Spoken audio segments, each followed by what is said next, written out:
ఇవన్నీ కూడా identity crisis నుంచి బయటపడటానికి నేను ఒకళ్ళు ఉన్నాను అని చెప్పుకోవడానికి ప్రయత్నాలుగా వాళ్ళు ఏం చెప్తున్నారు? గతంలో విజయసాయి రెడ్డి గారే 3 రాజధానుల విధానాన్ని సమర్థించి పదే పదే ప్రెస్ మీట్లు మాట్లాడిన సందర్భాలు చూసాం ఆయన వైఎస్ఆర్సీపీలో ఉన్నప్పుడు.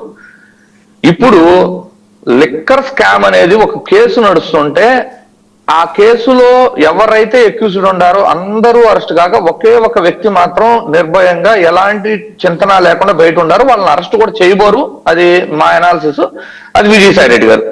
సో అతనికి ప్రస్తుతం కూటమి ప్రభుత్వంలో ఉన్న వెసులుబాటుల రీత్యా ఆయన ఇచ్చిన స్టేట్మెంట్ కూడా మీరు నోటీస్ చేస్తే ఒక పక్కనేమో దుబారా ఖర్చు చేయొద్దు, మళ్ళీ అమరావతికి నేను చెయ్యి అంటే కొంచెం డిప్లొమాటిక్ గా వెళ్ళిపోయారు. అక్కడ పాపం ఆయన హార్ష్ గా కూటమి ప్రభుత్వ విధానాలని తప్పుపట్టింది కూడా లేదు. అయితే ఇంకో ఐడెంటిటీ క్రిసిస్ ఫేస్ చేస్తున్న వ్యక్తి బొద్దా వెంకన్న గారు. మీరు గుర్తుపెట్టుకోండి. మీరు బొగ్గన గురించి చెబుతున్నారు. బొగ్గన గారు పదే పదే ప్రెస్ మీట్లు పెడతానే ఉంటారు. మేబీ ఎక్కువ మంది చూడరేమో.